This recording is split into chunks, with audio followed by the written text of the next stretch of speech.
যে কোনো সময় মানুষকে শয়তান বেঈমান করে ফেলতে পারে। নবীজি নবীদেরকেও শয়তান ধোঁকা দিয়েছে, কিন্তু আল্লাহ নিজে স্পেশাল ভাবে তাদেরকে বাঁচিয়েছেন। তাদের কথা আলাদা, বাকি পৃথিবীর কাউকে কারো নিরাপদ না ঈমান। হযরত ওমর নিজেই বলতেন মাঝে মাঝে, এ হুযায়ফা ইবনুল ইয়ামিনকে ডাক দিয়ে, এ হুযায়ফা, তুমি তো নবীজির গোপন কথাগুলো তোমার কাছে সব বলতো, তুমি একটু ইন্তেকালের আগে যে লিস্ট দিয়ে গেছে নবীজি, যে মদিনায় মুনাফিক অমুক অমুক আছে, ওই লিস্টের ভেতরে দেখো তো আমার নামটা আছে কিনা। হযরত হুযায়ফা ডাক দিয়ে বলে, খলিফাতুল মুসলিমিন, আমিরুল মুমিনিন, কি বলেন আপনি? জান্নাতের গ্যারান্টি দিয়েছে নবীজি নিজে আপনাকে, আর আপনি বলেন আপনার নাম মুনাফিকের খাতায় আমি দেখবো, এ কেমন কথা? হযরত ওমর চোখের পানি ফেলে দিয়ে বলেন, ভাই হুযায়ফা, আমি নবীজির কাছেই শুনেছি দুনিয়াতে কারো ঈমান নিরাপদ না মরণের আগ পর্যন্ত। আমি এখনো পর্যন্ত জানি না আমি নিরাপদে ঈমান নিয়ে মরতে পারবো কিনা। এই জন্য অন্তত দেখো মুনাফিকের যে লিস্ট আছে ওর ভেতর আমার নামটা আছে কিনা। যদি থাকে আমি এখনো মরণের আগে তওবা করে ফিরে আসতে পারবো। মাওলানা আশরাফ ভাই হয়তো মুনাফিকদের যে আচরণগুলো ওগুলোই বলছিলেন, আমি হালকা হালকা শুনেছি। আমি কোরআন হাদিস পড়ে মুনাফিকের প্রায় 13টা গুণ পেয়েছি। কয়টা? আমরা অধিকাংশ মানুষ 3টা জানি। কথা বললে মিথ্যা বলে, ওয়াদা করলে ভঙ্গ করে, আমানত রাখলে খেয়ানত করে, ঝগড়া হলে গালি দেয়। এরকম অনেকগুলো আমি গবেষণা করে করে কোরআন হাদিস থেকে 13টা পেয়েছি। মুনাফিকদের এই আচরণগুলো হয়তো উনি বলছিলেন, শেষ করতে পারেননি ভাই আমার। এই সমস্ত গুণাগুণগুলো, জারগুলো, এই আচরণগুলো যদি কারো ভেতরে পাওয়া যায়, বুঝবেন তার ভেতরে নিফাকি আছে, মুনাফিকি আছে। আর মুনাফিককে আল্লাহ যদি মরণের পরে জাহান্নামে দেয়, আবু জেহেলের উপরে দেবে না, আবু জেহেলের নিচে দেবে। মুনাফিককে আল্লাহ যদি জাহান্নামে দেয়, আবু জেহেলের উপরে দেবে না নিচে? কোথায় আছে আন্দাজে বলেন আপনি। সূরা নিসা 140 নম্বর আয়াতে আল্লাহ পাক বলেন, ইন্নাল্লাহা জামিউল মুনাফিকিনা ওয়াল কাফিরিনা ফি জাহান্নামা জামিআ। অবশ্যই আমি আল্লাহ জাহান্নামের ভেতরে একত্রিত করব মুনাফিক এবং কাফেরদের। আগে কার নাম বলেন বলেন? আবু জেহেল মুনাফিক ছিল না কাফের? এই আয়াত দ্বারা বোঝা যায় যারা মুনাফিক এরা কিন্তু আবু জেহেলের নিচে থাকবে না, এরা থাকবে উপরে। ঠিক? আরে ভাই আপনি তো ওটা ওটা বলেন। আবু জেহেল যদি জাহান্নামে পড়ার পরে থেমে যায়, মুনাফিক থামবে না, একেবারে নিচে থাকবে। ইন্নাল মুনাফিকিনা ফিদ দারকিল আসফালি মিনান নার ওয়া লান তাজিদা লাহুম নাসীরা। অবশ্যই মুনাফিকদের জায়গা হবে জাহান্নামের একেবারে নিচে। আসফাল ইসমে তাফসীল, এর জায়গার নিচে নেই, একেবারে নিচে তাদের জায়গা দেব। শুধু জায়গা নিচে দেব না, এই মানুষগুলোকে কেউ সাহায্যের কথা বলতেও আসবে না। কাফেরদের যত কথা আমি পেয়েছি, কোন কাফেরকে সাহায্য করা হবে না এমন কথা নেই, যদিও তাদেরকেও সাহায্য করা হবে না, কিন্তু ওয়ালান তাজিদা লাহুম নাসীরা এরকম কঠিন শব্দ নেই। তাজিদার আগে লান আছে মোজারে, মোজারের আগে আমি আগেই বললাম লান তাদিল্লুর উদাহরণ দিতে গিয়ে লান আসলে অর্থ হয় কোশ্চেন কালেও হবে না। আল্লাহ বলেন মুনাফিক যদি জাহান্নামের নিচে যায়, ওদেরকে সাহায্যের জন্য কেউ আসবে না, সাহায্য করাও হবে না। বলেন নাউজুবিল্লাহ। এখন আমার প্রশ্ন হচ্ছে, মুনাফিক তৈরি হয় কাদের ভেতরে? মুসলমানদের। বলেন কাদের ভেতরে? কোন ইহুদি, কোন খ্রিস্টান, কোন বৌদ্ধ, কোন হিন্দু, কোন মাজুসি, যত জাতি এখন পৃথিবীতে এখন প্রায় 4,500 জাতি আছে, কোন জাতির ভেতরে মুনাফিক তৈরি হয় না। মুনাফিক শুধুমাত্র তৈরি হয় মুসলমানদের ভেতরে। আমরা যেহেতু মুসলমান হিসাবে দাবি করি, তাহলে মুনাফিকের জার্ম আমাদের ভেতরে থাকার সম্ভাবনা বলে না কেন? হযরত ওমর যদি বলেন, এখনো যদি আমার নামটা থাকে আমি তওবা করে ফিরে আসবো, ভালো হয়ে যাবে মরণের আগে, আমাদের ওই চিন্তা ভাবনার দরকার নেই। 1 থেকে 40 বছর তার সমস্যা হয়নি। 40 থেকে 63, 23 বছরে 82 বার তাকে ডাইরেক্ট হত্যা করার জন্য ইহুদিরা চেষ্টা চালিয়েছে।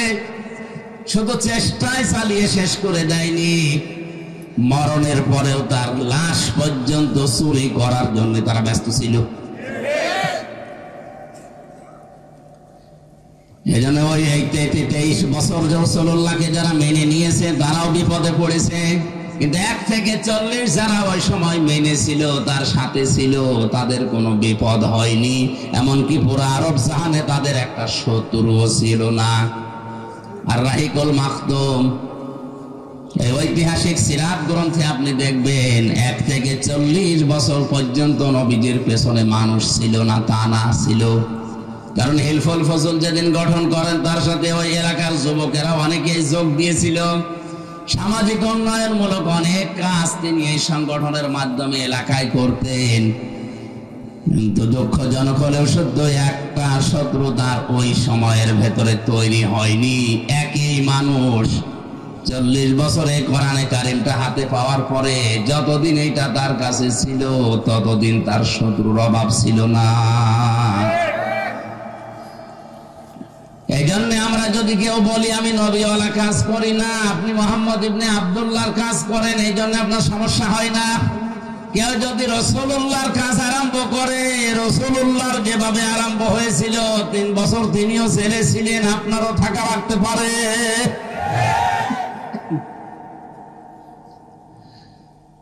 আমাদের উচিত হবে যে আয়াতটা আপনারা লিখে দিয়েছেন, এটা আমাদের বাস্তব জীবনে যদি আমরা সেট করতে চাই, ওই 3টা শর্ত আমাদের মানা লাগবে। এ শর্তগুলো আমার না আল্লাহর? আরো জোরে বলেন কার? আল্লাহ আমাদের মেনে নেওয়ার তৌফিক দিন, জোরে বলেন আমিন। আমার আলোচনার বিষয় বলেছিলাম কোন পাপে কোন গজব। জবান খুলে কোরআনের সোনালী আয়াত সূরা রুম 41 নম্বর আয়াতটা পড়েছি, পড়েন। আউযু বিল্লাহি মিনাশ শাইতানির রাজীম, বিসমিল্লাহির রহমানির রহিম।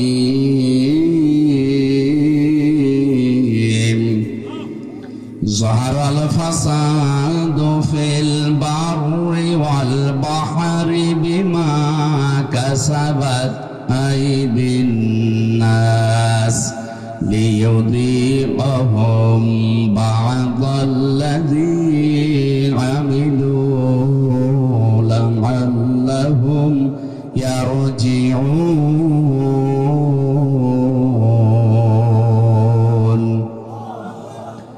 আল্লাহ রাব্বুল আলামিন বলেন, জলস্থলে যে বিপর্যয়, যে অশান্তিগুলো, যে গজবগুলো দেখতে পাও, এগুলো আমি একটাও দিতে চাই না। এগুলো সব তোমাদের হাতের পাপ কামাই করা ফসল। আমি কেন এগুলো দেই মাঝে মাঝে জানো? অতিবৃষ্টি, অনাবৃষ্টি, মাঝে মাঝে এ জমিনকে ঝাঁকুনি দেয়, আমরা যেটা ভূমিকম্প বলে শুনি। এগুলো কেন করি? লিইউযীকাহুম বা'দাল্লাযী আমিলু। তোমরা যে আমল করেছো, কাজ করেছো, আমল আবার 2 প্রকার। আমল কয় প্রকার? একটা বদ আমল, একটা নেক আমল। এই বদ আমল যারা দুনিয়ায় করে, তাদেরকে আমি আল্লাহ একটু থামাতে চাই। এই আযাবগুলো দিয়ে তাদেরকে আমি আল্লাহ একটু বাধা দিতে চাই, দেখি তারা ফিরে আসে কিনা। লা'আল্লাহুম ইয়ারজিউন। আমি চাই যে তারা ফিরে আসুক। কপাল পড়া মানুষ আমরা, মাঝে মাঝে এগুলো আমাদের সামনে আসতেছে, এগুলো দেখার পরও আমরা ফিরে আসা দূরের কথা, আমাদের বিদ্যা আরো বাড়ে। কোরআনের কোন আয়াত থেকে কথা যদি কেউ বোঝার চেষ্টা করে, নবীজি বলেন ও যদি ওই আয়াতের উপরে আমল নাও করে তাও 500 রাকাত নফল নামাজের সওয়াব হয়। আপনি 2 রাকাত নফল নামাজে পড়েন কিনা সন্দেহ, 500 রাকাত নফল নামাজের সওয়াব হবে। যে কথা শোনার পরে আমাদের আখিরাতের চিন্তা যাদের আছে তারা তো স্থির হয়ে যাওয়া দরকার। উসওয়াতুন হাসানা এই শব্দ আল্লাহ দুনিয়ার কাউকে দেননি। এই জন্য সত্যের মাপকাঠি মানদণ্ড এই পৃথিবীতে একমাত্র একজন, বিশ্বনবী মুহাম্মদ রাসূলুল্লাহ। তাছাড়া দুনিয়াতে আর কেউ সত্যের মানদণ্ড হিসাবে গণ্য নয়। তারপরেও তিনি রাসূলুল্লাহ হিসাবে গণ্য হয়েছিলেন 5 বছর বয়সে, 10 বছর বয়সে না। তিনি রাসূলুল্লাহ হয়েছিলেন কত বছর বয়সে? 40 বছর বয়সে। যে জিনিস পেয়ে তিনি রাসূল হলেন তার নাম কোরআন। তার নাম কি? কোরআনে কারীম নাযিল হওয়ার আগ পর্যন্ত তিনি মুহাম্মদ ইবনে আব্দুল্লাহ হিসাবে পরিগণিত ছিলেন এলাকাতে। তার চরিত্রের সার্টিফিকেট দেওয়া হিসাবে মানুষেরা হয়তো তাকে বলতো যে আপনি আল আমিন, আস সাদিক, এই সমস্ত নামগুলো, কিন্তু রাসূলুল্লাহ কেউ বলতো না। রাসূলুল্লাহ হওয়ার আগে 17 বছর বয়সে একটা সংগঠন বানিয়েছিলেন হিলফুল ফুজুল, শান্তির সংঘ। 17 থেকে 40 বছর, 23 বছর একাধারে চেষ্টা চালালেন দেখি দুনিয়াতে শান্তি প্রতিষ্ঠা করা যায় কিনা। যেহেতু আল্লাহর নির্দেশ এবং কোরআনের নির্দেশ আসে না, এই জন্যে 23 বছরে কাঙ্ক্ষিত মানের শান্তি তিনি প্রতিষ্ঠা করতে পারেননি। একই মানুষ 40 বছরে কোরআনে কারীম পেলেন, 63 বছরে দুনিয়া থেকে বিদায় নিলেন। এইটাও 23, এটাও কত?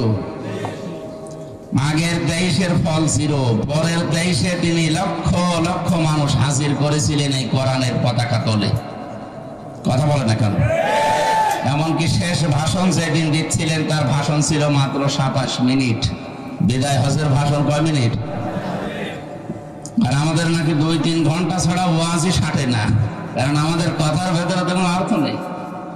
নবীজির প্রতিটি কথার ভেতরে লক্ষ লক্ষ কথা লুকিয়ে থাকতো। সুবহানাল্লাহ বলে, যেন আমরা কথা বলবো অল্প, তাৎপর্যপূর্ণ, গবেষণাপূর্ণ, এই সমস্ত কথাগুলো বলে মানুষ যেন চিন্তা ভাবনা করে।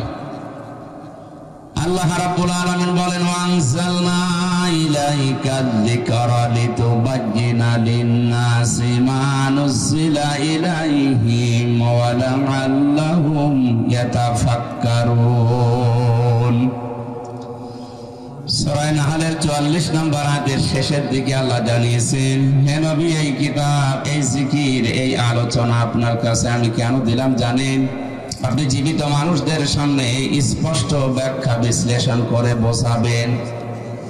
আর যারা আপনার কথা শুনতে আসবে তাদের একটা দায়িত্ব দিলাম, তারা এই কথাগুলো শোনার পরে বাড়ি যেয়ে যেন চিন্তা ভাবনা করে।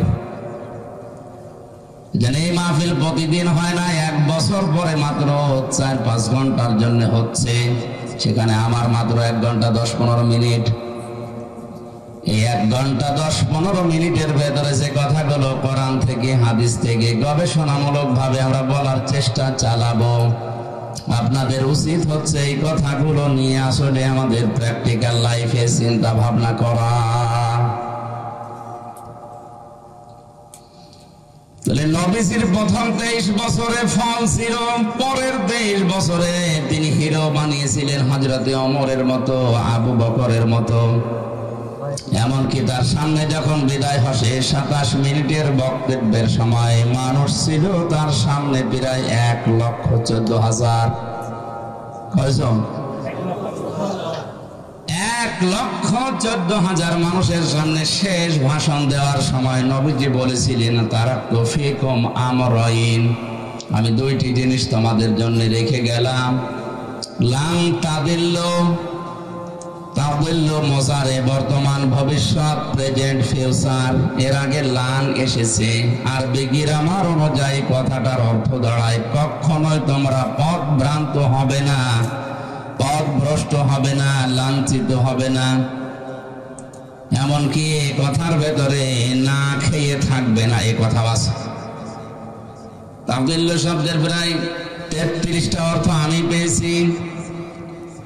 লাঞ্ছিত হবে না, না খেয়ে থাকবে না, মায়ের খাবে না, অপমান হবে না, দুনিয়ায় মাথা উঁচু করে তোমরা বাঁচতে পারবে। সে যে দুইটা জিনিস রাখলাম, লান তাদিল্লু মান তামাসাকতুম বিহিমা কিতাবাল্লাহ ওয়া সুন্নাতু রাসূলি। এক নম্বরে তোমাদের জন্য আমি আল্লাহর কিতাব কোরআনে কারীম রেখে গেলাম, 2 নম্বরে আমার সুন্নাহ, আমার আদর্শ রাখলাম। জোরে বলেন সুবহানাল্লাহ। আমার মুসলমান ভাইরা, কথাগুলো খেয়াল করে শোনেন। 1,14,000 মানুষ তার সামনে, বিশ্ব নবীর ডান দিকে হযরতে আবু বকর, বাম দিকে ওমরের মতো মানুষ বসা ছিল। জাবালে রহমত, যেই পাহাড়ের উপরে তিনি দাঁড়িয়ে এই কথাগুলো বলছিলেন, আমি নিজে উঠেছিলাম ওই পাহাড়ে। বিশ্ব নবীর এই পাহাড়ের পাদদেশে 1,14,000 মানুষ দাঁড়িয়ে আছে। নবীজি কিন্তু হযরতে আবু বকরের নাম বলেননি, ওমরের নাম বলেননি। যে এই যে 2 জন আমার পাশে বসে আছে, এরা 2 জন এই জান্নাতি। এরা 2 জন কি? জান্নাতি। 10 জন মানুষকে জীবিত অবস্থায় যে জান্নাতের গ্যারান্টি দেওয়া হয়েছিল, তার ভেতরে 2 জনের নাম আছে না নেই? নবীজিকে বলতে পারতেন না, এই যে আবু বকরকে রাখলাম, এই যে ওমরকে রাখলাম, আমার পরে যদি এদেরকে অনুসরণ করো তোমরা জান্নাত পেয়ে যাবে, বলেছিলেন? বলেন বলেন। আমি জান্নাতের দিকে যাচ্ছি, আসো আমার সাথে, তোমাদের জান্নাতে নিয়ে যাব। এই কথা শুধু নবীজি একবার বলেছিলেন বদরের ময়দানে যাওয়ার সময়। তিনি বলেছিলেন, আমি জান্নাতের দিকে যাচ্ছি, যার প্রশস্ততা আকাশ আর জমিনের চাইতেও বিস্তৃত। কে তোমরা জান্নাতে যাব, আসো আজ আমার সাথে। নবীজি বলেন, ওই দিন আমার সাথে যারা যোগ দিয়েছিল, যারা শহীদ হয়েছিল, পরেও যারা মারা গেছে, প্রত্যেকেই জান্নাতি। জোরে বলেন আল্লাহু আকবার। এর ভেতরে স্পেশাল ভাবে যে 10 জন মানুষের নাম আমরা হাদিসে জানি, তার ভেতরে আবু বকর আছে, ওমর আছে। কথা বলেন ঠিক কিনা? এত বড় বড় পাওয়ারফুল নবী, পাওয়ারফুল মানুষ যারা, যাদের জান্নাত দরজা ডাকতে থাকবে, হযরতে আবু বকরের জীবনীতে আছে জান্নাতের প্রতিটা দরজা তাকে পাওয়ার জন্য আকাঙ্ক্ষা পেশ করবে। আসেন আমার দিকে। হযরতে ওমরের ব্যাপারে আছে আকাশের তারকারাশি, কেউ যদি গণনা করা শুরু করে একদিন শেষ হয়ে যাবে। হযরতে ওমর সে নেকির কাজ দুনিয়ায় করেছিলেন। 26 বছর বয়সে মুসলমান হওয়ার পর যে কয়দিনই বেঁচে ছিলেন, মাত্র এই কয়েক বছরে তিনি এত বেশি নেকির কাজে আঞ্জাম দিয়েছেন, কিয়ামত পর্যন্ত কেউ যদি ওমরের নেকি গণনা করে শেষ হবে না। মাথায় যাদের মগজ আছে চিন্তা করেন তো, যে মানুষগুলো সামনে পেছনে বসে আছে, এই মানুষগুলোকে নবীজি নাম ধরে বলতে পারলেন না কেন? যে এদেরকে রেখে গেলাম, এদের মেনে নিলেই জান্নাত পেয়ে যাবে। এ কথা বলেননি এই কারণে, কারণ নবী ছাড়া কারো ঈমান নিরাপদ না। যে কোনো সময় মানুষকে শয়তান বেঈমান করে ফেলতে পারে। নবীজি নবীদেরকেও শয়তান ধোঁকা দিয়েছে, কিন্তু আল্লাহ নিজে স্পেশাল ভাবে তাদেরকে বাঁচিয়েছেন। তাদের কথা আলাদা। বাকি পৃথিবীর কাউকে কারো নিরাপদ না ঈমান। হযরত ওমর নিজেই বলতেন মাঝে মাঝে হুসাইফা ইবনুল ইয়ামিনকে ডাক দিয়ে, এ হুসাইফা, তুমি তো নবীজির গোপন কথাগুলো তোমার কাছে সব বলতো, তুমি একটু ইন্তেকালের আগে যে লিস্ট দিয়ে গেছে নবীজি, যে মদিনায় মুনাফিক অমুক অমুক আছে, ওই লিস্টের ভেতরে দেখো তো আমার নামটা আছে কিনা। হযরতে হুসাইফা ডাক দিয়ে বলে, খলিফাতুল মুসলিমিন, আমিরুল মুমিনিন, কি বলেন আপনি? জান্নাতের গ্যারান্টি দিয়েছে নবীজি নিজে আপনাকে, আর আপনি বলেন আপনার নাম মুনাফিকের খাতায় আমি দেখবো, এ কেমন কথা? হযরত ওমর চোখের পানি ফেলে দিয়ে বলেন, ভাই হুসাইফা, আমি নবীজির কাছেই শুনেছি দুনিয়াতে কারো ঈমান নিরাপদ না মরণের আগ পর্যন্ত। আমি এখনো পর্যন্ত জানি না আমি নিরাপদে ঈমান নিয়ে মরতে পারবো কিনা। এই জন্য অন্তত দেখো মুনাফিকের যে লিস্ট আছে ওর ভেতর আমার নামটা আছে কিনা। যদি থাকে আমি এখনো মরণের আগে তওবা করে ফিরে আসতে পারবো। মাওলানা আশরাফ ভাই হয়তো মুনাফিকদের যে আচরণগুলো ওগুলোই বলছিলেন, আমি হালকা হালকা শুনেছি। আমি কোরআন হাদিস পড়ে মুনাফিকের প্রায় 13টা গুণ পেয়েছি। কয়টা? আমরা অধিকাংশ মানুষ 3টা জানি। কথা বললে মিথ্যা বলে, ওয়াদা করলে ভঙ্গ করে, আমানত রাখলে খেয়ানত করে, ঝগড়া হলে গালি দেয়। এরকম অনেকগুলো আমি গবেষণা করে করে কোরআন হাদিস থেকে 13টা পেয়েছি। মুনাফিকদের এই আচরণগুলো হয়তো উনি বলছিলেন, শেষ করতে পারেননি ভাই আমার। এই সমস্ত গুণাগুণগুলো, জারগুলো, এই আচরণগুলো যদি কারো ভেতরে পাওয়া যায়, বুঝবেন তার ভেতরে নিফাকি আছে, মুনাফিকি আছে। আর মুনাফিককে আল্লাহ যদি মরণের পরে জাহান্নামে দেয়, আবু জাহেলের উপরে দেবে না, আবু জাহেলের নিচে দেবে। মুনাফিককে আল্লাহ যদি জাহান্নামে দেয়, আবু জাহেলের উপরে দেবে না নিচে? কোথায় আছে আন্দাজে বলেন না। সূরা নিসা 140 নম্বর আয়াতে আল্লাহ পাক বলেন, ইন্নাল্লাহা জামিউল মুনাফিকিনা ওয়াল কাফিরিনা ফি জাহান্নামা জামিআ। অবশ্যই আমি আল্লাহ জাহান্নামের ভেতরে একত্রিত করব মুনাফিক এবং কাফেরদের। আগে কার নাম বলেন বলেন? আবু জাহেল মুনাফিক ছিল না কাফের? এই আয়াত দ্বারা বোঝা যায় যারা মুনাফিক এরা কিন্তু আবু জাহেলের নিচে থাকবে না, এরা থাকবে উপরে। আরে ভাই আপনি তো ওটা ওটা বলেন। আবু জাহেল যদি জাহান্নামে পড়ার পরে থেমে যায়, মুনাফিক থামবে না, একেবারে নিচে থাকবে। ইন্নাল মুনাফিকিনা ফিদ দারকিল আসফালি মিনান নার ওয়া লান তাজিদা লাহুম নাসীরা। অবশ্যই মুনাফিকদের জায়গা হবে জাহান্নামের একেবারে নিচে। আসফাল ইসমে তাফসীর, এর জায়গার নিচে নেই, একেবারে নিচে তাদের জায়গা দেব। শুধু জায়গা নিচে দেব না, এই মানুষগুলোকে কেউ সাহায্যের কথা বলতেও আসবে না। কাফেরদের যত কথা আমি পেয়েছি, কোন কাফেরকে সাহায্য করা হবে না এমন কথা নেই, যদিও তাদেরকেও সাহায্য করা হবে না, কিন্তু ওয়ালান তাজিদা লাহুম নাসীরা এরকম কঠিন শব্দ নেই। তাজিদার আগে লান আছে মোজারে, মোজারের আগে আমি আগেই বললাম লান তাদিল্লুর উদাহরণ দিতে গিয়ে লান আসলে অর্থ হয় কোশ্চিন কালেও হবে না। আল্লাহ বলেন মুনাফিক যদি জাহান্নামের নিচে যায়, ওদেরকে সাহায্যের জন্য কেউ আসবে না, সাহায্য করাও হবে না। বলেন নাউজুবিল্লাহ। এখন আমার প্রশ্ন হচ্ছে, মুনাফিক তৈরি হয় কাদের ভেতরে? মুসলমানদের। বলেন কাদের ভেতরে? কোন ইহুদি, কোন খ্রিস্টান, কোন বৌদ্ধ, কোন হিন্দু, কোন মাজুসি, যত জাতি এখন পৃথিবীতে এখন প্রায় 4500 জাতি আছে, কোন জাতির ভেতরে মুনাফিক তৈরি হয় না।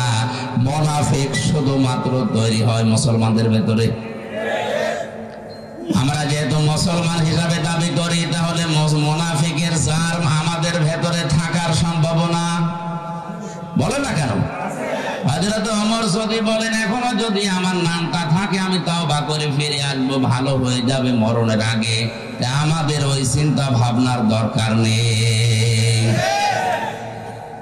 1 থেকে 40 বছর তার সমস্যা হয়নি, 40 থেকে 63 বছরে 82 বার তাকে ডাইরেক্ট হত্যা করার জন্য ইহুদিরা চেষ্টা চালিয়েছে।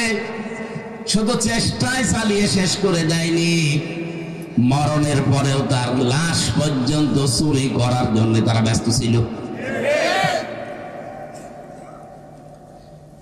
এই জন্য ওই 23 বছর রাসূলুল্লাহকে যারা মেনে নিয়েছে তারাও বিপদে পড়েছে।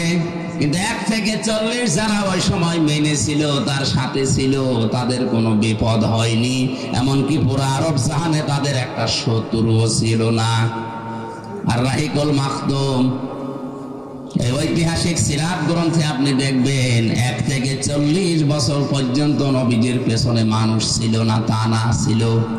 কারণ হিলফুল ফজল যেদিন গঠন করেন, তার সাথে ওই এলাকার যুবকেরা অনেকেই যোগ দিয়েছিল। সামাজিক উন্নয়নমূলক অনেক কাজ তিনি এই সংগঠনের মাধ্যমে এলাকায় করতেন। কিন্তু দুঃখজনক হলেও সত্য, একটা শত্রুতার ওই সময়ের ভেতরে তৈরি হয়নি। একই মানুষ 40 বছরে কোরআনে কারিমটা হাতে পাওয়ার পরে যতদিন এইটা তার কাছে ছিল, ততদিন তার শত্রুর অভাব ছিল না। এই জন্য আমরা যদি কেউ বলি আমি নবীওয়ালা কাজ করি না, আপনি মোহাম্মদ ইবনে আব্দুল্লাহর কাজ করেন, এই জন্য আপনার সমস্যা হয় না। কেউ যদি রাসূলুল্লাহর কাজ আরম্ভ করে, রাসূলুল্লাহর যেভাবে আরম্ভ হয়েছিল 3 বছর তিনিও ছেলে ছিলেন, আপনারও থাকা লাগতে পারে।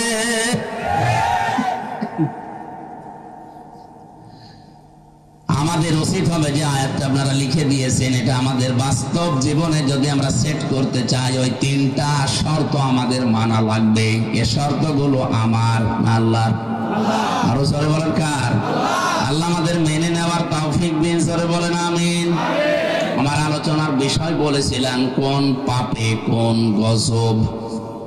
জবান খুলে কোরআনের সোনালী আয়াত সূরা রুম 41 নম্বর আয়াতটা পড়েছি, পড়েন। আউযু বিল্লাহি মিনাশ শাইতানির রাজিম। বিসমিল্লাহির রহমানির রহিম।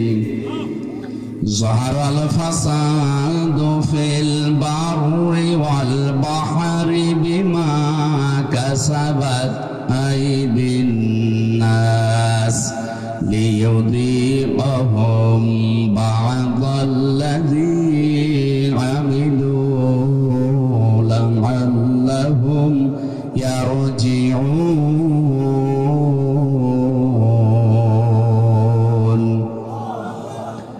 আল্লাহ রাব্বুল আলামিন বলেন, জনস্থলে যে বিপর্যয়,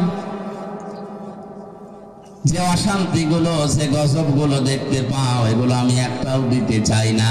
এগুলো সব তোমাদের হাতের পাপ কামাই করা ফসল। আমি কেন এগুলো দেই মাঝে মাঝে জানো? অতিবৃষ্টি, অনাবৃষ্টি, মাঝে মাঝে এ জমিনকে ঝাঁকুনি দেয়, আমরা যেটা ভূমিকম্প বলে শুনি। এগুলো কেন করি? লিইউযীকাহুম বা'দাল্লাযী আমিলু। তোমরা যে আমল করেছো, কাজ করেছো, আমল আবার 2 প্রকার। আমল কয় প্রকার? একটা বদ আমল, একটা নেক আমল। এই বদ আমল যারা দুনিয়ায় করে, তাদেরকে আমি আল্লাহ একটু থামাতে চাই। এই আযাবগুলো দিয়ে তাদেরকে আমি আল্লাহ একটু বাধা দিতে চাই, দেখি তারা ফিরে আসে কিনা। লা'আল্লাহুম ইয়ারজিউন। আমি চাই যে তারা ফিরে আসুক। কপাল পোড়া মানুষ আমরা, মাঝে মাঝে এগুলো আমাদের সামনে আসতেছে। এগুলো দেখার পরও আমরা ফিরে আসা দূরের কথা, আমাদের বিদ্যে আরো বাড়ে। সূরা সূরার ভেতরে আল্লাহ জানিয়েছেন, এটা 29 নম্বর আয়াতে আছে, ওমা সাবাকুম মিন মুসিবাতিন ফাবিমা কাসাবাত আইদিকুম ওয়া ইয়াফু আন কাসীর। তোমরা যত অন্যায় করো, পাপ করো, সব পাপের শাস্তি যদি আমি আল্লাহ দেই, শ্বাস ফেলার সময় তোমরা পেতে না। আমি আল্লাহ অধিকাংশগুলোই মাফ করে দেই, কিছু পাপের শাস্তি দুনিয়ায় পাঠাই, যেন তোমরা আমি আল্লাহর দিকে ফিরে আসতে পারো। বাংলার মুসলমানেরা আজকে আমি কয়েকটা পয়েন্টের উপরে সাজিয়েছি। আমি দেখতে চাই এই পাপগুলো যদি বাংলাদেশে হয়, ওগুলোর জন্য আপনি যতই দোয়া দরুদ পড়েন, তাবিজ কবজ গলায় দেন, থামাতে পারবেন না। আল্লাহর শাস্তি ওটা ছেড়ে দেওয়া লাগবে।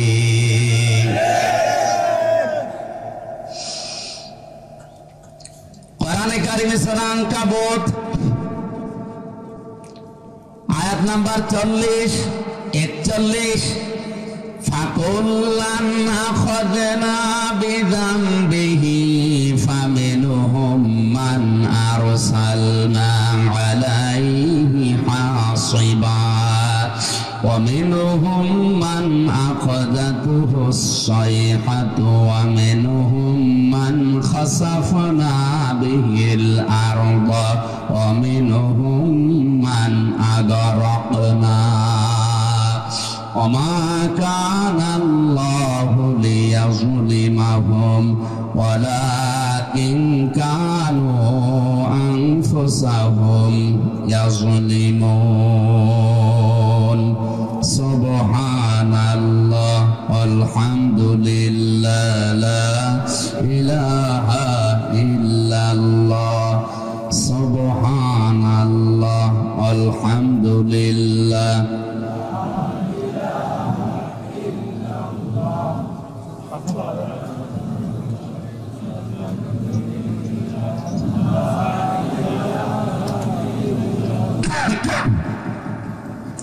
জিকির জোরে করেন সুবহানাল্লাহ আলহামদুলিল্লাহ লা ইলাহা ইল্লাল্লাহ লা ইলাহা ইল্লাল্লাহ মুহাম্মাদুর রাসূলুল্লাহ। আয়াত বুঝতে কষ্ট হচ্ছে? আল্লাহ রাব্বুল আলামিন বলেন, যুগে যুগে বহু মানুষকে আমি তাদের পাপের জন্য পাকড়াও করেছিলাম। কাউকে আমি ঝঞ্ঝা নামক বৃষ্টি দিয়ে, পাথরের বৃষ্টি দিয়ে, কাউকে ডুবিয়ে, কাউকে পানি দিয়ে, জলোচ্ছ্বাস দিয়ে দুনিয়া থেকে আমি তাদেরকে বিদায় করে দিয়েছি। কাউকে জমিনের ভেতরে গেড়ে দিয়েছি।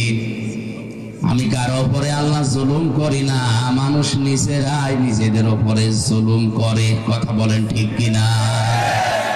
আমি প্রথম বলেছিলাম আল্লাহর বিচার ব্যবস্থা 3 প্রকার। 1 নম্বরে আল্লাহ জুলুম, কথা বলে না কেন? 2 নম্বরে আল্লাহ ন্যায় বিচার করলে কেউ বাঁচবে। 3 নম্বরে কেউ বাঁচতে চাইলে আল্লাহর রহমত। এজন্য আল্লাহ অবিচার করেন না। 2 নম্বরে আমার আল্লাহ ন্যায় বিচার করলে কেউ বাঁচতে পারবে না। 3 নম্বরে কেউ বাঁচতে চাইলে আল্লাহর ক্ষমা পাওয়া লাগবে। যে সমস্ত পাপের জন্য আল্লাহ তাদেরকে ধরেছিলেন, দেখি ওই পাপগুলো এখন বাংলাদেশে আছে কিনা। আল্লাহ রাব্বুল আলামিন বলেন, ওয়াইলা মাদিয়ানা আখাহুম শুআইবা ক্বালা ইয়া কওমি ইবুদুল্লাহা মা লাকুম মিন ইলাহিন গায়রু قد جاءتكم بينة من ربكم فأوفوا الكيل والميزان ولا تبخسوا الناس أشياءهم ولا تفسدوا في الأرض بعد إصلاحها ذلكم خير لكم إن كنتم مؤمنين الله أكبر। আমি শুআইবকে পাঠিয়েছিলাম মাদিয়ান শহরে তার ভাইদের কাছে। এ কোরআনে অনেকগুলো নবীর দাওয়াতি সিস্টেম দেওয়া আছে। তারা দাওয়াত দিত এই কায়দায়, এই পদ্ধতিতে। এখানে শুআইব আলাইহিস সালামের নাম দিয়ে আল্লাহ কিছু শিক্ষা দিতে চেয়েছেন। একটু ভালো করে শুনেন। হযরত শুআইব আলাইহিস সালামকে মাদায়েন শহরে তার ভাইদের কাছে আল্লাহ পাঠিয়ে বললেন, তুমি দাওয়াত দাও, হে আমার জাতির লোকেরা, আল্লাহ বাদে কোনো মাবুদ নেই, ইলাহ নেই, ইবাদত পাওয়ার যোগ্যতা কারো নেই। আমরা যারা সত্যি নবীদের উত্তরসূরি দাবি করছি, আল্লাহর কসম আমরাও কিন্তু এই কথাই আপনার কাছে বলছি। আল্লাহ ছাড়া ইবাদত পাওয়ার যোগ্যতা কারো। এই জন্য সহজ ভাবে বলি লা ইলাহা ইল্লাল্লাহ, আল্লাহ বাদে ইবাদত পাওয়ার যোগ্যতা, উপাস্য হওয়ার যোগ্যতা দুনিয়ায় আর কারণে। এ কথা বললেই হিন্দুরা রাগ করে, কারণ ওদের দেবতা একটা দুইটা না, কয়টা? 33 কোটি। ওদের দেবতা 33 কোটি, এই জন্য ওদের রাগ হবে। আল্লাহ ছাড়া ইবাদত পাওয়ার, উপাসনা পাওয়ার যোগ্যতার কারণে কথা বললে ইহুদির মন আপনি পাবেন না, খ্রিস্টানের মন আপনি পাবেন না। ওয়ালান তারদা আনকাল ইয়াহুদু ওয়ালান নাসারা হাত্তা তাত্তাবিআ মিল্লাতাহুম কুল ইন্না হুদাল্লাহি হুয়াল হুদা। হে নবী, কখনো ওরা আপনার পদে ইহুদি খ্রিস্টানরা রাজি হবে না যতক্ষণ আপনি তাদের যে ধর্ম অনুসরণ না করবেন। ওদের ধর্মে খোদা কয়জন? 33 কোটি। কারো 3 জন, কারো 2 জন। বিভিন্ন জিনিসকে তারা খোদা হিসাবে মেনে নিয়েছে, উপাস্য হিসাবে ইবাদত পাওয়ার যোগ্যতা তারা ভাগ ভাগ করে দিয়েছে। একমাত্র জাতি মুসলিম। 175 কোটি মানুষের ভেতরে হয়তো ভুল ত্রুটি থাকতে পারে, কিন্তু লা ইলাহা ইল্লাল্লাহর ব্যাপারে কোনো পার্থক্য আমাদের নেই। আমরা মনে প্রাণে বিশ্বাস করি, এ কথা কাজে লাগাতে চাই। আল্লাহ ছাড়া ইবাদত পাওয়ার যোগ্যতা কারো, উপাসনা পাওয়ার যোগ্যতা কারো। নবীদের দাওয়াত এইটাই ছিল, ইয়া কওমি ইবুদুল্লাহ মা লাকুম মিন ইলাহিন গায়রু। আল্লাহর ইবাদত করো, কারণ তিনি ছাড়া কোনো ইলাহ নেই। এরপরে হযরতে শুআয়ব আলাইহিস সালাম তার জাতির লোকের কাছে যে মেসেজটা দিয়েছেন, নবীদের দাওয়াতি পদ্ধতি আপনাকে আমি বলছি। বাদজা আতকুম বাইয়িনাতুম মির রাব্বিকুম, অবশ্যই তোমাদের রবের পক্ষ থেকে তোমাদের কাছে স্পষ্ট দলিল, প্রমাণ, নিয়ম নীতি, আইন কানুন এসেছে। সে আইনের ভেতরে 2টা কথা এখানে আল্লাহ পাক দিয়েছেন, ফাউফুল কাইলা ওয়াল মিজানা ওয়ালা তাবখাসুন নাসা আশিয়াআহুম। 1 নম্বরে তোমরা ওজনে কম বেশি করবে না। কিসে? সবাই বলেন। এই ওজন বলতে শুধু দাড়ি পাল্লার ওজন। এখন তো অনেকে দাড়ি পাল্লায় তুলে দেওয়ার চিন্তা আছে। হাইকোর্টের সামনে বিশাল একটা দাড়ি পাল্লা টাঙানো আছে, 2 দিকের মাপই সমান। এটা দ্বারা দেশের জনগণকে বোঝানো হচ্ছে যে ন্যায় বিচার ছাড়া এখানে কিছু চলে না। দাড়িপাল্লা মানে কি? মানদণ্ড। দাড়িপাল্লা মানে ন্যায় বিচারের মানদণ্ড। এটা যে এদিকেও যেমন এইদিকেও সেমন, কোন দিকে একেবারে কম বেশি নেই, সমান সমান। আচ্ছা, তো বিচার ব্যবস্থার দিকে তাকালে আর যেটা দেখতে পাচ্ছি আমরা, ন্যায় বিচারের তুলনায় অবিচারই বেশি হচ্ছে। ন্যায় বিচারের তুলনায় অবিচার যদি না হবে, কোন কারণে আমি 3টা বছর জেল খাটলাম, আপনি জবাব দেন।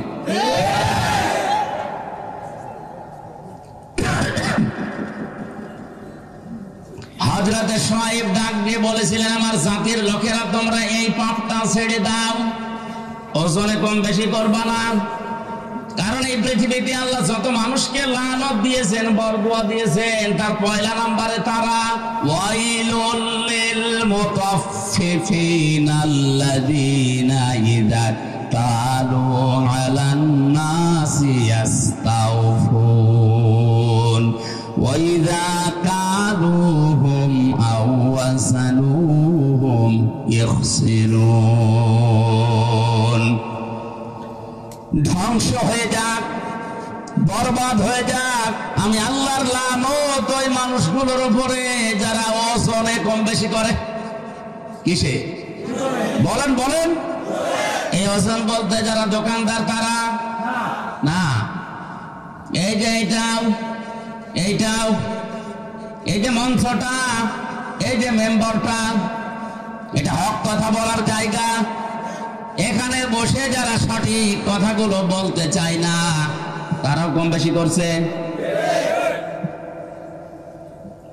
প্রাইমারি স্কুল থেকে বিশ্ববিদ্যালয় পর্যন্ত যারা শিক্ষকতা করছেন, এটা যেহেতু রেকর্ড হচ্ছে, কালকেই তামাম দুনিয়ায় ছড়াবে। আমার বিশ্ববিদ্যালয়ের স্যাররা অনেকে মন খারাপ করে, আমি জানি। আল্লাহর কসম, শিক্ষক যারা আমার মাথার তাজ, আপনাদেরকে আমি ভালোবাসি। আমি কোরআন আপনাদের কাছেই পড়েছি, যতটুকু আমি বুঝেছি। আপনারা ওইভাবে বোঝেন না কেন? প্রাইমারি থেকে বিশ্ববিদ্যালয় স্যার পর্যন্ত যে যতটুকু পেয়েছে, ওজনে কম বেশি করা মানে নেওয়ার সময় বেশি নেয়, দেওয়ার সময় এদের প্রতি লানত কার? এই কথা বলা লাগবে, লানত কার? বিশ্ববিদ্যালয়ে স্যার হওয়ার জন্য কত জ্ঞান লাগে এটা আমি নিজে অনার্স মাস্টার্স করতে গিয়ে দেখেছি। একজন ডক্টর 45 থেকে 50 মিনিটের একটা ক্লাস নেয়, কমপক্ষে 40-50টা বইয়ের রেফারেন্স তার দেওয়া লাগে। কারণ সামনে যারা বসে আছে ওরা গরু ছাগল না, সব মেধাবী। বিশ্ববিদ্যালয়ে গরু ছাগল চান্স পায়? বাংলাদেশের মেধা যাদের বেশি তারাই ওখানে যায়, আর তাদের সামনে বসে 40-45 মিনিট আপনি বক্তব্য দেবেন। সলিমদ্দি কলিমদ্দির মতো না, কোনো কনসার্ট না, এক টান দিয়ে দিলাম, একটা দুলিয়ে দিলাম, হয়ে গেল না। অন্তত বিশ্ববিদ্যালয়ে যারা ক্লাসের মতো ক্লাস নেয় তাদের 40-50টা বইয়ের রেফারেন্স দেওয়া লাগে। আমরা জানি ভার্সিটিতে কোনো বই ওইভাবে নেই। স্যারদের লেকচার গুলো থেকে লাইব্রেরিতে হাজার হাজার বই আছে, ওখান থেকে বাছাই করে প্রশ্নের উত্তর তৈরি করা লাগে। এই যে স্যাররা এই পর্যায়ে যেতে তাদের কত মেহনত করা লেগেছে, তারাও তাদের শিক্ষকের কাছ থেকে কত কিছু পেয়েছে। নেওয়ার সময় তারা তো ঠিক মতোই নিয়েছে, কিন্তু দেওয়ার সময় অধিকাংশ স্যাররা আমাদেরকে ওইভাবে দিতে চায় না। আজ প্রাইমারি থেকে আপনি তাকান, মাদ্রাসা বলেন, স্কুল বলেন, কলেজ বলেন, ভার্সিটি বলেন, সব জায়গায় ক্লাসে 45 মিনিটে যেটা দেওয়ার কথা ওইটা ঠিক মতো দেয় না, বলে প্রাইভেট করা, কোচিং করা লাগবে। এই যে আপনি নেওয়ার সময় ঠিক মতো নিয়েছিলেন, দেওয়ার সময় ঠিক মতো দিলেন না, এইটাই ওয়াইলুল লিল মুতাফফিফিন। আপনি তো নেওয়ার সময় ঠিক মতোই নিয়েছিলেন, যদি ওইভাবে দিতেন আমার আর প্রাইভেট পড়া লাগতো না, কোচিং করা লাগতো না। বেশি বলে ফেললাম। এইটাই চলছে অধিকাংশ ভার্সিটির স্যাররা, রাজশাহী বলেন, কুষ্টিয়া বলেন, বরিশাল বলেন, চট্টগ্রাম বলেন, এই সমস্ত জায়গা থেকে ঢাকায় যে প্রাইভেট ভার্সিটিতে ক্লাস নেয়। সরকার আপনারা যেখানে রেখেছে এই জায়গায় আপনি যতগুলো টুকু পেয়েছিলেন ওইটা ডেলিভারি দিতে পারেন না। হযরতে শুআয়ব নবী এই কথা তার জাতির কাছে বললেন যে তোমরা ওজনে কম বেশি করবা না। ওয়ালা তাবখাসুন নাসা আশিয়া, এক একটা শব্দের ভেতরে লক্ষ লক্ষ কথা এরকম পয়েন্ট আকারে আছে, যত টানবেন তত বের হবে। আমার শরীরের দিকে, গলার দিকে, আরে ঘড়ির দিকে তাকে আমি খুব তাড়াতাড়ি করছি। ওয়ালা তাবখাসুন নাসা আশিয়াহুম ওয়ালা তুফসিদু ফিল আরদি বা'দা ইসলাহিহা। দ্বিতীয় নম্বরে, দুনিয়াতে শান্ত হয়ে যাওয়ার পরে অশান্তি করার জন্য পায় তারা করবা না, যেটা সবচেয়ে বেশি চলছে এই বাংলাদেশে। যালিকুম খায়রুল লাকুম, এইটাই ভালো কাজ। ইন কুনতুম মুমিনিন, যদি মুমিন বলে দাবি করে থাকো, ওজনে কম বেশি করা আজকে থেকেই বন্ধ করা লাগবে। এই ওজনে কম বেশি মানে খাদ্যে ভেজাল দেওয়া আছে, এই কথা বলেন না কেন? আজ হাজারো মানুষ নিজের সন্তান, নিজের বউ, নিজের মা যেগুলো খাবে ওগুলোতে ফরমালিন দেয় না, বিষও দেয় না, ঔষধও দেয় না, ওগুলো দেয় শুধু তাদের যেগুলো অন্যরা খাবে। যারা ফরমালিন দিচ্ছেন, বিষ দিচ্ছেন, ঔষধ দিচ্ছেন, এগুলোর কারণে যে ফলগুলো তরতাজা দেখতে মনে হয়, ধোঁকা খেয়ে আমাদের মতো মানুষ আমরা কিনে নিয়ে আসি, আমাদের কিডনি নষ্ট হয়ে যায়। এক কথা বলে, এগুলো যারা করছেন ওই ব্যবসায়ীরা, আপনার দ্বারা আমার কিডনি, আমার হার্ট, আমার মস্তিষ্ক নষ্ট হয়ে যাচ্ছে, আপনি মানুষ হত্যা করার গুনাহ কামাই করছেন। আপনার উপরে আল্লাহর লানত, আল্লাহর বরদোয়া। ও বাংলার মুসলমানেরা, আল্লাহ যদি কাউকে বরদোয়া দেয়, বলেন ওরে কে আর বাঁচাবে? মানে এই মুহূর্ত থেকে ওজনে কম বেশি করা, খাদ্যে ভেজাল দেওয়া বন্ধ করা লাগবে। দুনিয়াতে শান্ত হয়ে যাওয়ার পরে অশান্তি তৈরি করার জন্য পায় তারা করবেন না। যদি মুমিন বলে দাবি করেন, এরপরে আরো 2টা কথা তিনি বলেছিলেন, নাকি শেষ করে দেব? ওয়ালা তাকউদু বিকুল্লি সিরাতিন তুইদুনা ওয়া তাসুদ্দুনা আন সাবিলিল্লাহ মান আমানা বিহি ওয়া তাবগুনাহা ইওয়াজা واذكروا إذ كنتم قليلا فكثركم وانظروا كيف كان عاقبة المفسدين। আরেকটু খেয়াল করেন, আল্লাহ তাআলা বলেন তাদের আরেকটা অপরাধ ছিল, ওয়ালা তাকউদু সিরাত তাকউদু বিকুল্লি সিরাতিন তুইদুনা। ওরা মানুষকে ধরার জন্য বিভিন্ন রাস্তায় বসে থাকতো ওত পেতে। আজ বাংলাদেশে এই গণাটায় 15 বছরে সবচাইতে বেশি বেড়েছে। ওত পেতে থাকে, কখন কারে ধরিয়ে দেওয়া যায়। এ জেলায় মনে হয় এখনো শুরু হয়নি।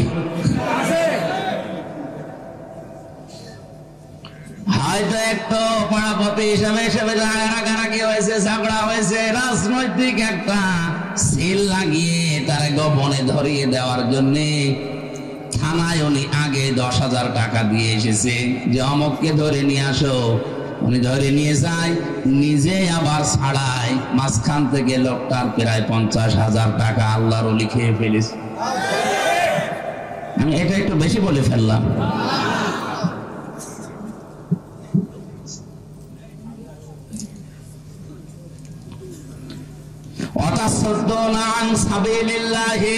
দুই নম্বরে তারা গণা করতো, 4 নম্বর এটা, 4 নম্বরে তাদের অপরাধ ছিল এইটা, ওরা আল্লাহর রাস্তা থেকে মানুষকে সরিয়ে দেওয়ার জন্য বিভিন্ন কায়দা কৌশল কাজ কারবার করতো। এত কাজে মানুষ যাচ্ছে, কোনো অসুবিধা নেই, আল্লাহর দিকে আল্লাহর পথের দিকে মানুষ আসলেই বাধা। এই গুনাহগুলোর জন্য আল্লাহ রাব্বুল আলামিন হযরতে শুআয়ব আলাইহিস সালামের জাতির উপরে যে গজব নাযিল করেছিলেন, এখনো যদি কোনো মানুষ এই কাজ কারবার গুলো বন্ধ না করে, জমিনে ওজনে কম বেশি করা, খাদ্যে ভেজাল দেওয়া, জমিয়ে শান্ত হয়ে যাওয়ার পর অশান্তি করার জন্য পায়তারা করে বেড়ানো, মানুষকে বিপদে ফেলার জন্য মোড়ে মোড়ে বসে থাকা, ঠকাই ঠকাই শব্দটা আছে। ওয়ালা তাকউদু বিকুল্লি সিরাতিন তুইদুনা ওয়া তাসুদ্দুনা আন সাবিলিল্লাহ।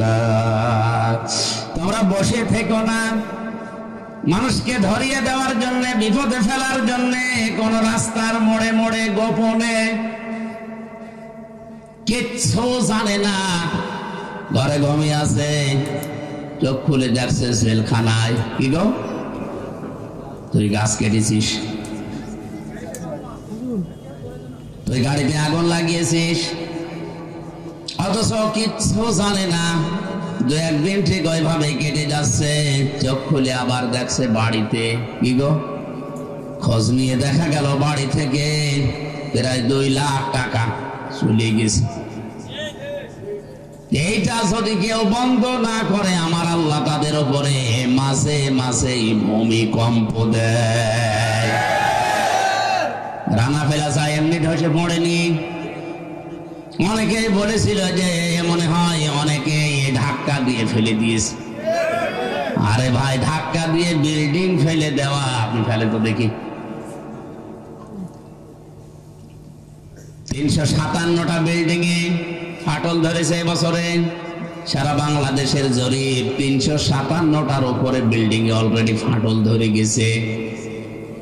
পানির স্তর গুলো, এই লেয়ার গুলো নেমে যাচ্ছে। قل أرأيتم إن أصبح ماؤكم غورا فمن يأتيكم بماء معين। হে নবী, আপনি ওদেরকে বলেন তো, আমি যদি পানের লেয়ার নিচে নামিয়ে দেই, দুনিয়ায় কে আছে তোদেরকে পানি দেবে? কে বলছে? এই জন্য আমাদের উচিত হচ্ছে এই অপরাধগুলো যারা করছি বন্ধ করি, নয়তো যতই দোয়া দরুদ পড়েন, তাবিজ কবজ লাগান, কাবার ইমাম এনে দোয়া করালো ভূমিকম্প বন্ধ করতে পারবেন না। কারণ ১৫০০ বছর আগে কোরআনে আল্লাহ এই কথাগুলো জানিয়েই দিয়েছেন। আসাব গসব গুলো আসে এমনিতেই না।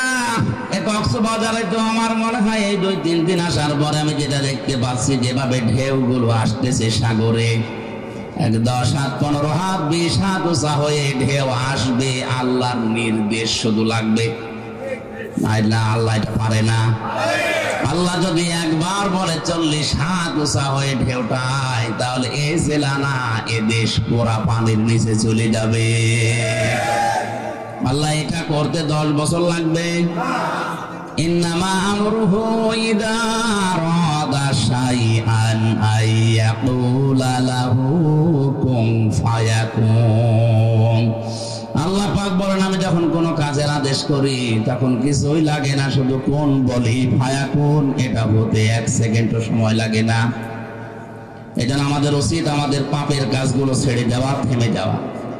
আমি মুসলিম শরীফ থেকে একটা হাদিস আসার সময় পড়ছিলাম, ৬ প্রকার নারীকে আল্লাহ জাহান্নামে দেবে বলে ঘোষণা দিয়েছে। কয় প্রকার? মা বোন যারা এসেছেন খুব ভালো করে শুনবেন, মোবাইল থাকলে সেভ করে নিন।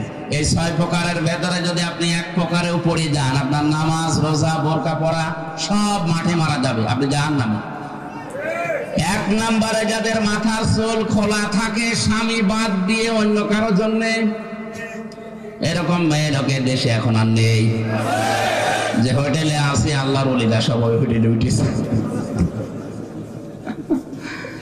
একজন মেয়ে লোক যদি চুল খুলে রাখে, শুধুমাত্র খুলে রাখতে পারবে তার স্বামীর জন্য, স্বামী বাদে পৃথিবীতে কারোর জন্য মেয়ে লোকের চুল খুলে রাখা জায়েজ নেই। এমনকি বাবাকেও চুল খুলে দেখানো জায়েজ নেই। কথা বুঝতেছেন? একজন মেয়ে লোকের চুল যত তার স্বামী দেখবে, তার চোখের পাওয়ার বাড়বে, তত সওয়াব বেশি পাবে ওই মেয়েটা। এমনকি আল্লাহর নবী জানিয়েছেন, কোন স্বামী যদি স্ত্রীর মাথায় হাত বুলিয়ে দেয়, যতগুলো চুল পড়বে অতগুলো সওয়াব পাবে। আর অন্য যত মানুষের চুল দেখবে, অতগুলো সাপ আল্লাহ বানিয়ে কবরে পাঠাবে। চুল ওরা দেখায় স্বামীকে না, পরপুরুষকে বেশি। এই জন্য যে মহিলার মাথার চুল খোলা থাকবে, স্বামী বাদ দিয়ে অন্য কারো জন্য, সে জাহান্নামী। ২ নম্বরে স্বামীকে যে মহিলা সম্মান করে না। ৩ নম্বরে স্বামীকে বাদ দিয়ে দেবর, ননদ বা অন্য কারো সাথে যারা হাসি তামাশায় লিপ্ত থাকে বেশি সময়, স্বামীর কাছে আসলে মুখ গোমরা হয়ে থাকে। আর যদি দেবর পায়, স্বামী গিয়েছে ঘাস কাটতে, বাগে ধরে খাক, আমার দেওরা বেশি থাক। একটা কবিতা এরকম পড়েছিলাম কোথায় যেন, তো স্বামী ঘাস কাটতে গেছে মাঠে, ওরে বাগে ধরে খেয়ে ফেলো, আমার দেওরা বেশি থাক। স্বামী বাদ দিয়ে অন্যের সাথে যদি কেউ হাসি তামাশা করে, মজাক করে, আর কি আড্ডা করে, মহিলা জাহান্নামী। ৪ নম্বরে যে মহিলা অপবিত্রতা থেকে পবিত্রতার খবর রাখে না, শরীর খারাপ হয়েছে, কবে যে পবিত্র হবে ওর খেয়ালই নেই, স্বামীর যে হক আছে ওর মনেও নেই। এই জন্য যখনই শরীর অসুস্থ হবে, সুস্থ হওয়ার পর থেকে নিজেকে পরিষ্কার পরিচ্ছন্ন করে স্বামীর জন্য উপস্থাপন করা লাগবে। ৫ নম্বরে মিথ্যা বলে, গীবত করে, এরপর আবার কসম করে কথায় কথায়। মেয়েদের স্বভাব এটা বেশি, ওরা কিছু হলেই কসম কাটে। কসম যদিও কাটে, আবার ছেলের মাথায় হাত দিয়ে, স্বামীর মাথায় হাত দিয়ে কসম কাটে। এমনকি কাবা শরীফের ছবি টাঙানো বলে কাবার কসম। দুনিয়াতে একজনের নামে শুধু কসম কাটা যায় আছে, কে? হ্যাঁ বলেন বলেন। আমরা কসম কাটি বড় যে জিনিস সেই জিনিসের উপরে এ দুনিয়া সব চাইতে বড়। বলেন বলেন। আর আল্লাহ যখন কসম কাটেন তখন কসম কাটেন ওই জিনিসের সাথে যে জিনিসের সাথে আমাদের জীবনের সম্পর্ক আছে। আমাদের জীবনের সম্পর্ক আছে সময়ের সাথে। কিসের সময় আছে? এই জন্য আমির হামজা আছে, সময় নেই হামজার দাম। এখন যদি আমার সময় শেষ হয়ে যায় আপনারাও আমাকে নামিয়ে দেবেন, আর আমার জীবনের সময় যদি শেষ হয়ে যায় আমাকে মানুষ আর হামজা বলবে না, মরহুম হামজা বলবে। এজন্য মানুষের জীবন সংক্রান্ত কথাগুলো বলতে গিয়ে আল্লাহ জানিয়েছেন ওয়ালা আসরি ইন্নাল ইনসানা লাফি খুসর। সময়ের কসম, জীবনের কসম, হায়াতের কসম, ইতিহাসের কসম। যেহেতু মানুষের হায়াত আছে, মানুষ আছে, জীবন আছে, মানুষ আছে, এগুলো না থাকলে মানুষের আর দাম থাকে না। এর সম্পর্ক মানুষের জীবনের সাথে রিলেটেড। এই জন্য আল্লাহ মানুষের জীবন সংক্রান্ত কথা বলতে গিয়ে কসম দিয়েছেন হায়াতের, সময়ের। জোরে বলেন সুবহানাল্লাহ। আমরা যেহেতু কসম দিতে পারি শুধুমাত্র আল্লাহ ছাড়া আর কারো নামে না। মা বোন যারা এসেছেন কসম যদি কাটতেই হয় আল্লাহ নামে কাটবেন। তাছাড়া পৃথিবীর কোন পীর বাবার নামে, কোরআনের নামে, কাবা শরীফের নামে ছেলের মাথায় মেয়ের মাথায় হাত দিয়ে কসম কাটা জায়েজ নেই। 6 নম্বরে যারা অন্যের সুখ দেখে জ্বলে,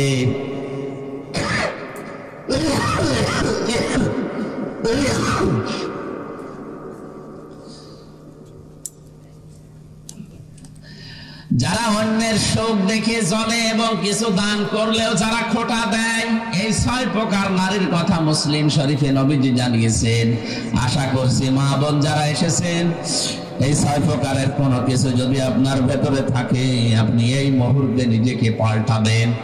আল্লাহ আমাদেরকে এই যে 4টা অপরাধের কথা বলেছিলাম, ওজনে কম বেশি করা, খাদ্যে ভেজাল দেওয়া, দুনিয়া শান্ত হয়ে যাওয়ার পরে অশান্তি তৈরি করা, মানুষকে বিপদে ফেলার জন্য ওত পেতে থাকা, আর আল্লাহর রাস্তা থেকে মানুষকে ফিরানোর জন্য চেষ্টা চালানো, এই গুনাহগুলো থেকে যদি আল্লাহ আমাদেরকে না বাঁচান, আমরা যদি চেষ্টা না করি ভূমিকম্পের মতো এই জিনিস আবার আসবে। আল্লাহ আমাদেরকে একটা মানার তৌফিক দেন, আমিন। বারাকাল্লাহু লানা ওয়া লাকুম ফিল কোরআনিল আযীম। সভাপতি সাহেবের অনুমতি নিচ্ছি, আমার শরীর খারাপ, আমি দোয়া করে দিলাম। আল্লাহুম্মা আমিন। রব্বানা যালামনা আনফুসানা ওয়া ইল্লাম তাগফির লানা